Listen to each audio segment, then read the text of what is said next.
During the World Cup quarterfinals, Holan accidentally kicked the ball out of bounds. The soccer ball flew straight into the front row VIP section, hitting a couple sitting there. The tracking camera instantly put them on the stadium's giant screen. On the screen, the woman was wearing an Argentina jersey. The man beside her caught the ball. Realizing they were on the kiss cam, the two passionately locked lips. The blood in my veins turned to ice. Because that woman was my wife, Chloe.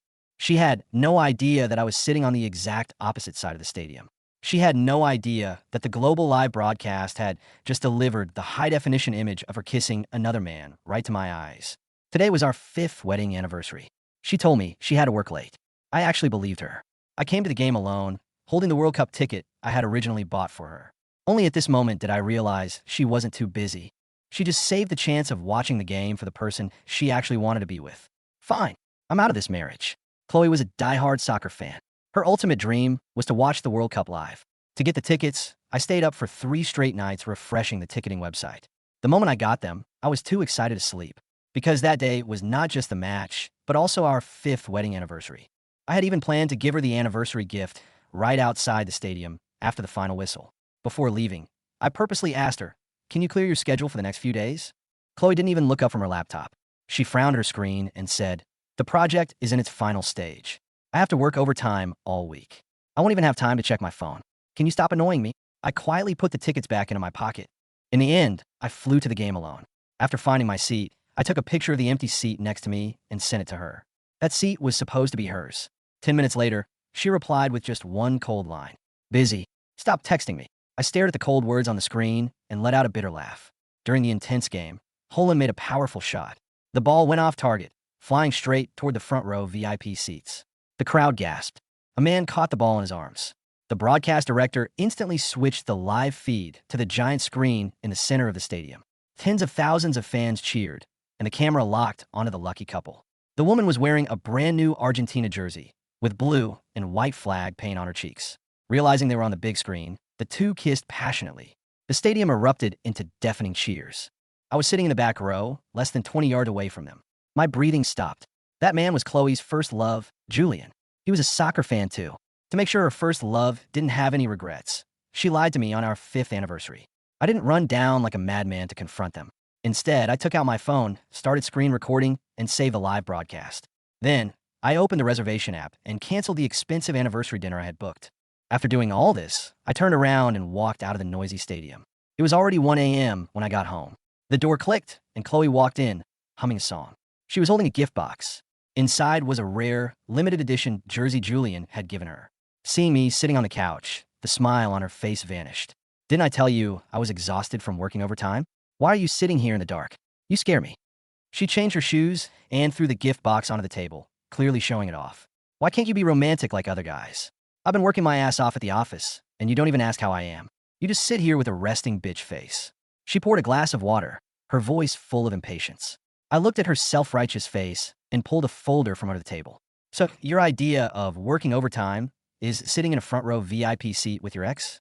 Chloe's hand trembled, spilling water onto the floor. Did you stalk me?" I didn't want to argue. I pushed the folder in front of her. "Chloe, here's your 5th anniversary gift." The words printed at the top of the page read, "Divorce agreement." Chloe stared at the words, her face turning pale instantly. "Are you crazy? You want a divorce just because I went to a game? Julian just got back to the country. He has no one here. What's wrong with me keeping an old friend company?" I threw my phone over. The screen was playing the live broadcast of her snuggling in Julian's arms and kissing him. Does an old friend require you to lie to your husband about working overtime? Does an old friend require you to make out in front of millions of viewers? Chloe went dead silent, her lips trembling. That was just for the kiss cam. I was too excited and did something stupid. She reached out frantically to grab my hand. I stepped back to avoid her and threw a pen at her feet. "Sign it. We're going to City Hall tomorrow morning." "I'm not signing. I will never sign." Chloe's eyes welled up with tears, her voice cracking.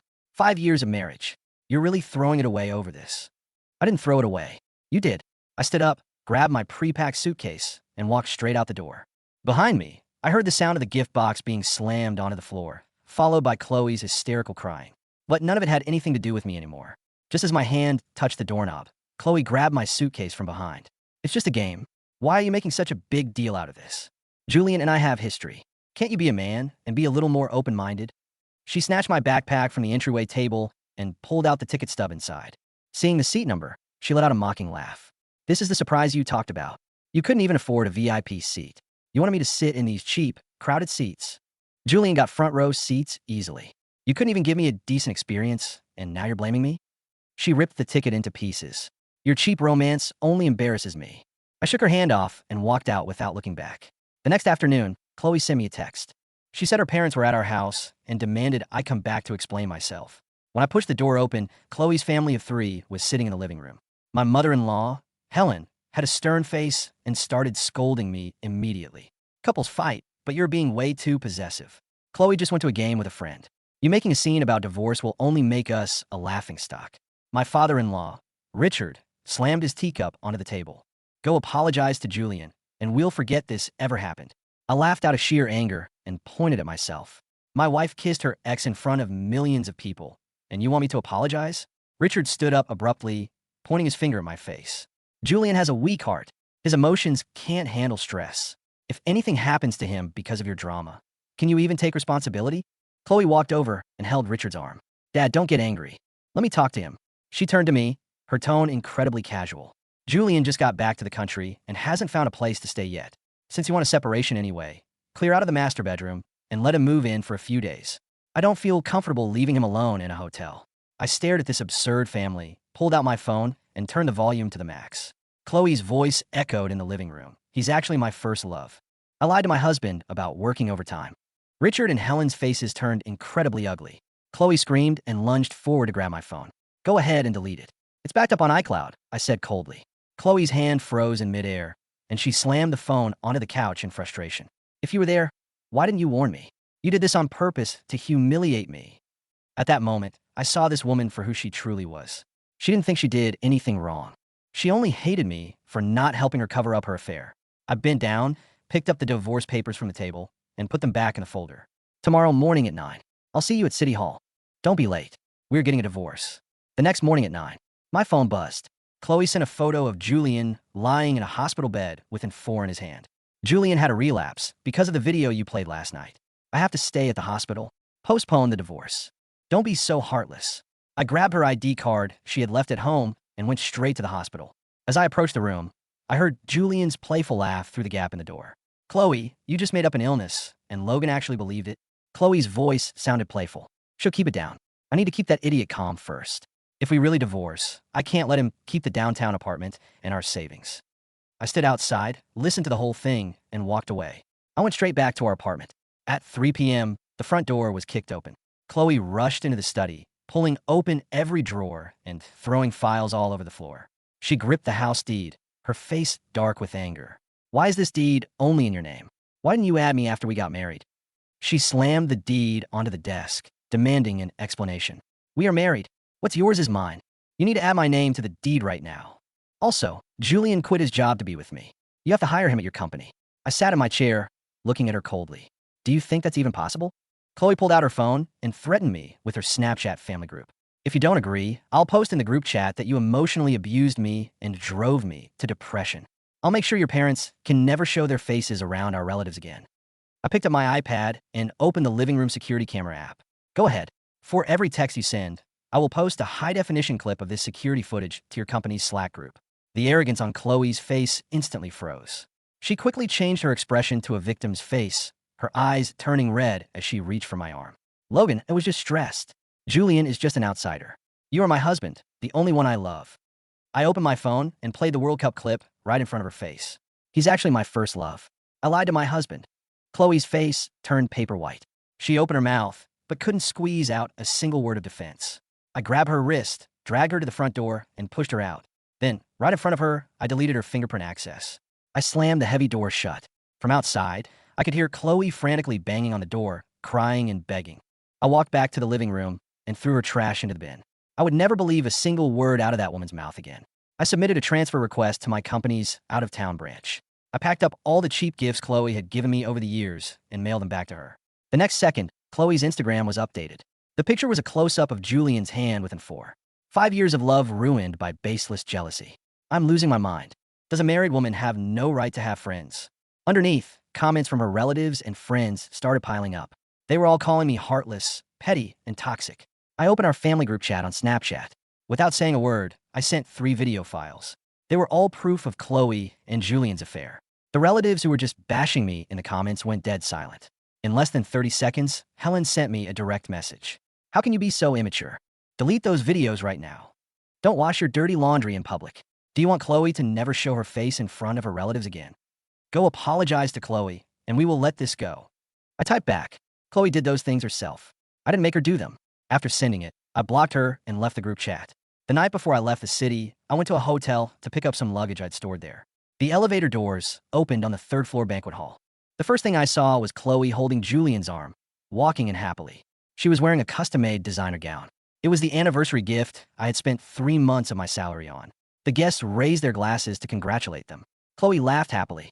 After all these years, I'm finally back with the man I was meant to marry. My past marriage was just a nightmare. Now that I'm awake, I deserve to be happy. The guests cheered, and Julian leaned in to kiss her cheek. I stood at the end of the hallway, watching this farce coldly. I pulled out my phone and messaged Marcus, the hotel manager, on WhatsApp. Marcus, is the special gift ready? When they cut the cake, play it on the big screen at max volume. After sending it, I grabbed my suitcase and walked into the downbound elevator. Enjoy my gift, Chloe. The elevator doors slid shut with a soft, metallic click, instantly muffling the distant sounds of laughter, clinking glasses, and the romantic jazz band playing in the 3rd floor banquet hall. The descent was smooth, but my heart was beating with a steady, rhythmic calm I hadn't felt in years. For the first time in 5 years, the air in my lungs didn't feel heavy. As I walked through the hotel lobby and stepped out into the cool night air, a light drizzle was beginning to fall, reflecting the neon lights of the city streets like scattered jewels on the wet asphalt. I pulled up my collar, threw my suitcase into the trunk of my car, and got into the driver's seat. I didn't turn on the engine right away. I just sat there in the dark, watching the windshield wipers sweep away the rain. 5 minutes later, my phone buzzed on the passenger seat. It was a text from Marcus. Marcus, it's done. The cake was wheeled out, the lights went down, and the projector kicked in. Logan, I've seen some things in my 10 years of managing events, but the silence in that room, just now, you could have heard a pin drop. I've sent you the recording from the hall's secondary camera. I didn't reply. Instead, I opened the video file he attached.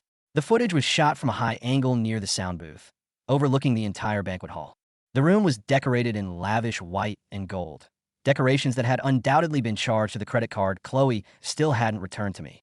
On screen, a massive, 3-tiered cake adorned with sparkling fountains was being rolled to the center of the stage. Chloe and Julian stood hand in hand, their faces illuminated by the warm glow of the sparklers. Chloe was glowing, her hand resting delicately on Julian's arm, wearing the custom-made designer gown I had spent 3 months of my salary on. She looked like a woman who believed she had finally escaped a mediocre life to claim the fairy tale she deserved. Then, the giant LED screen behind them flickered. The romantic instrumental music suddenly cut out, replaced by a loud, piercing static sound that made several guests cover their ears. The screen didn't show a montage of Chloe and Julian's destined love. Instead, my security camera footage from the living room filled the screen in crisp, high-definition 4K resolution. The sound system, set to maximum volume as I had requested, blasted Chloe's voice through the hall, echoing off the high ceilings. Why is this deed only in your name? Why didn't you add me after we got married? We are married. What's yours is mine. You need to add my name to the deed right now. On the video, Chloe's face on the stage instantly froze. The bright, triumphant smile on her lips vanished so quickly it looked painful. The guests, who had been raised in polite silence to toast the couple, stared at the screen in absolute bewilderment. Before anyone could react, the video transitioned to the audio recording I had taken outside the hospital room. Julian, you just made up an illness, and Logan actually believed it? Julian's playful laugh echoed through the hall, sounding incredibly grating over the high-end speakers. She'll keep it down. I need to keep that idiot calm first. If we really divorce, I can't let him keep the downtown apartment and our savings. In the banquet hall, the silence was deafening. The waiters holding trays of champagne froze in their tracks. Julian's face turned an ugly, mottled shade of red and gray. He instinctively took a step back, detaching his arm from Chloe's grip. Chloe frantically turned to the tech booth, waving her arms and screaming something, but the staff, acting on Marcus's technical difficulty protocol, pretended to struggle with the console, leaving the video running. The grand finale played, the World Cup live broadcast. The high-definition close-up of Chloe and Julian passionately kissing in the VIP seats, followed by the screen recording of Chloe's voiceover. He's actually my first love. I lied to my husband about working overtime. The video cut to black, and the house lights snapped back on, exposing every pale, horrified, and disgusted face in the room. I watched as Helen and Richard, who had been sitting at the head table looking proud and aristocratic, stood up so fast they knocked their chairs backward. Helen was clutching her chest, her mouth opening and closing like a fish out of water, while Richard began roaring at the hotel staff. But the damage was done.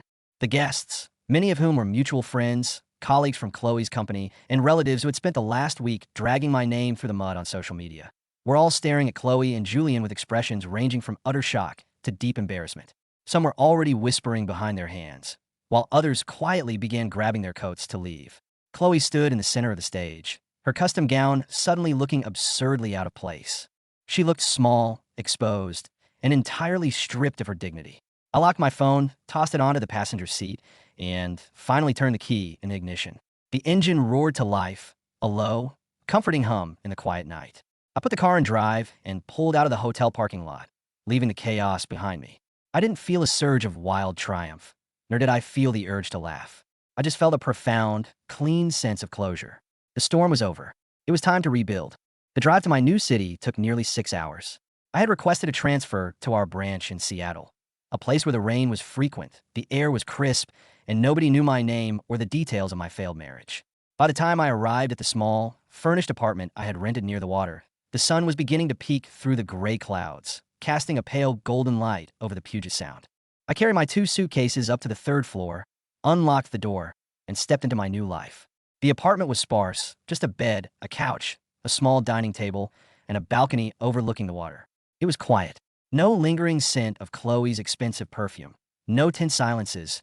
No walking on eggshells waiting for her next complaint about how I wasn't romantic enough or how my salary wasn't keeping up with her friends' husbands. I set my keys on the counter, made myself a simple cup of black coffee, and walked out onto the balcony.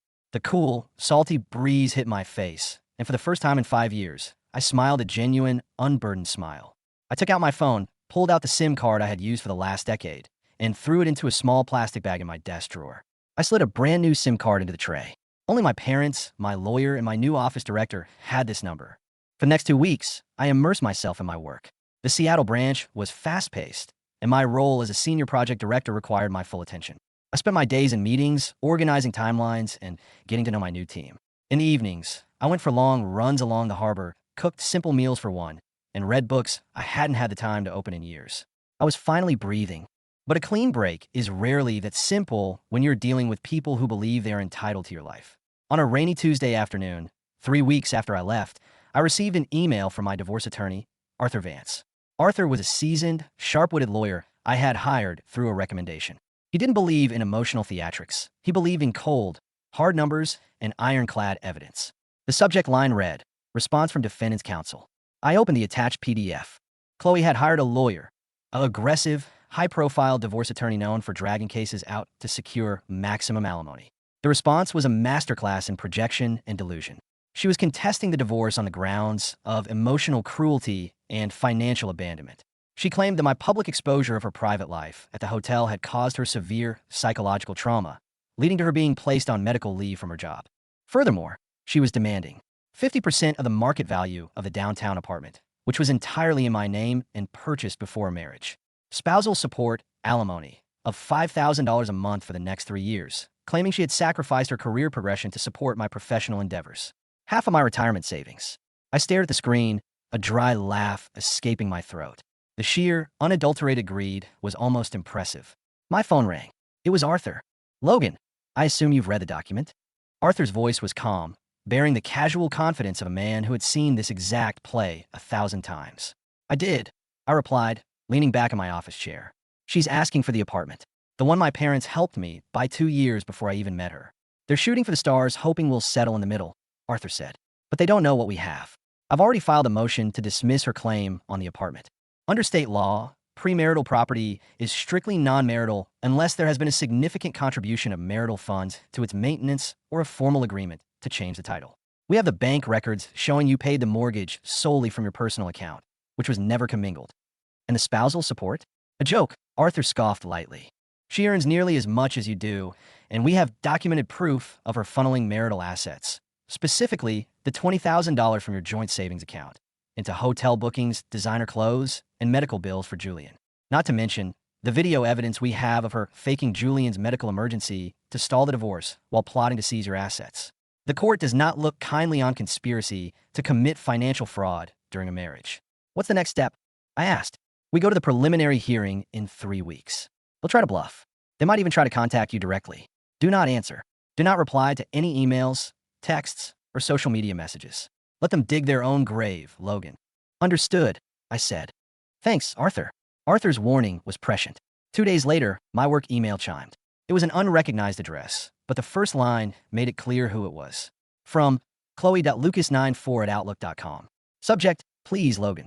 I paused, my mouse hovering over the delete button, but curiosity, or perhaps a desire to see how far she had fallen, made me open it. Logan, I know you hate me. I know you think I'm a monster. But please, just listen to me for 1 minute. You blocked my number, you blocked my parents, and your lawyer won't let my lawyer talk to you without him present. The last 3 weeks have been a living hell. The video at the hotel, it went viral. Someone posted a recording of it on TikTok. My boss saw it. They called me into HR the next morning and told me my personal conduct did not align with the company's values. I've been placed on unpaid administrative leave. I can't even go to the grocery store without people staring at me. Things are not what they seemed. He didn't come back with money, Logan. He lied to me. He has debts. Heavy debts from Singapore. The debt collectors have been calling my parents' house. My dad is furious. He kicked Julian out yesterday. I made a mistake. A horrible, stupid mistake.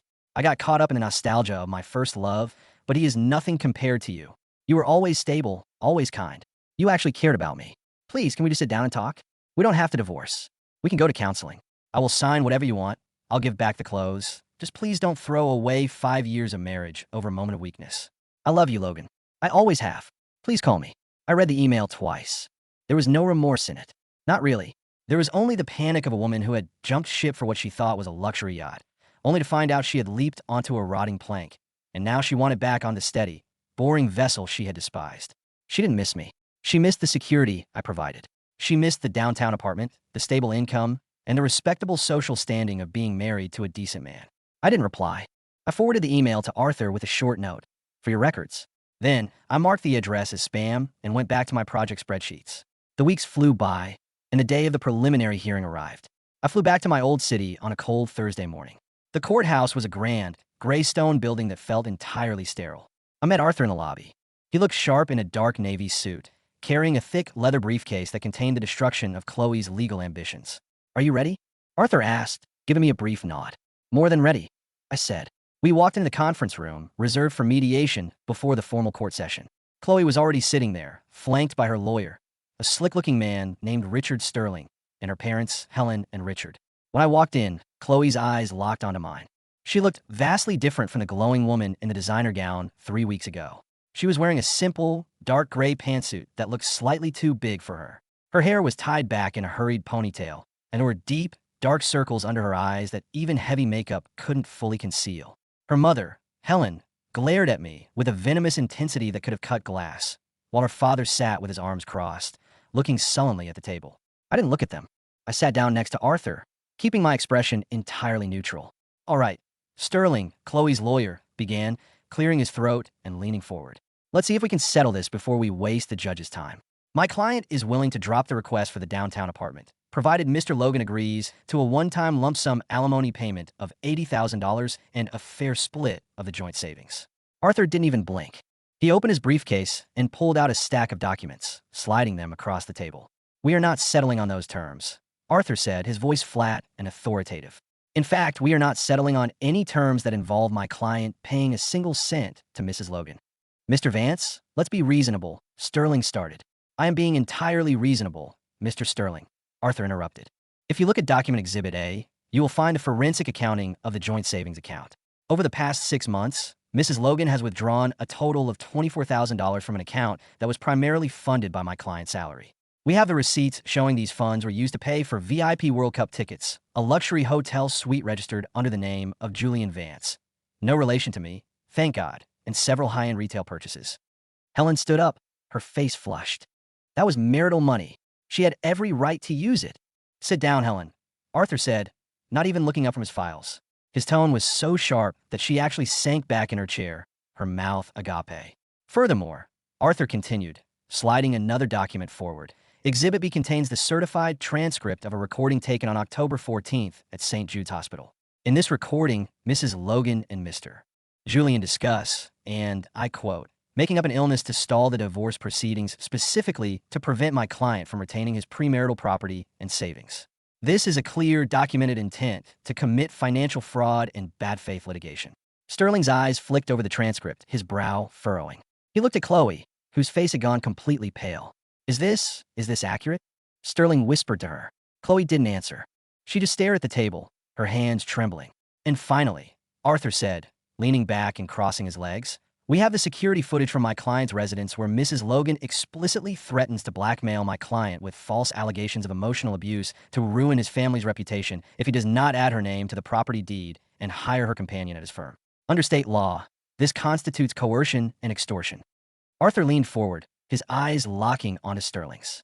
If we go before the judge today, Mr. Sterling, I will not only secure a judgment of absolute divorce with zero alimony and full retention of all premarital assets for my client, but I will also file a formal motion for your client to pay 100% of my client's legal fees due to bad faith litigation. Furthermore, my client is prepared to hand these recordings over to the local district attorney to pursue criminal charges for extortion. The room went dead silent. Sterling stared at the documents, then slowly closed the folder. He leaned over to Chloe and whispered in her ear. I couldn't hear what he said, but Chloe's shoulders shook and a single tear escaped her eye, tracing a path through her makeup. We need 10 minutes, Sterling said, his voice suddenly lacking all its previous bravado. Take 15, Arthur replied smoothly. We walked out of the room. As the door closed behind us, I let out a breath I felt like I had been holding for weeks. How does it feel? Arthur asked, a small, rare smile gracing his face. Like the trash is finally being thrown out, I said. 10 minutes later, we were called back in. Sterling didn't even look at us. He pushed a single piece of paper forward. It was a revised divorce agreement. Chloe would walk away with nothing. No alimony. No share of the downtown apartment. No claim to my retirement. She would keep her personal belongings and the car, which was already fully paid off, but she was required to return the keys to the downtown apartment and the credit cards immediately. My client will sign, Sterling said quietly. I picked up the pen. My hand was steady as I wrote my name on the dotted line. When it was Chloe's turn, she stared at the paper for a long time. Her mother, Helen, looked like she wanted to scream, but Richard, her father, put a heavy hand on his wife's shoulder, shaking his head. He knew they had lost. They had lost completely. Chloe slowly signed her name, her signature shaky and uneven. When she finished, she looked up at me. Her eyes were red, pleading. Logan, are we really done? Just like this? She whispered, her voice cracking. After 5 years, you won't even look at me? I stood up, buttoning my suit jacket. I looked at her, really looked at her for the last time. I didn't feel anger. I didn't feel a desire to hurt her. I just felt nothing. She was a stranger who happened to occupy the space where the woman I once loved used to be.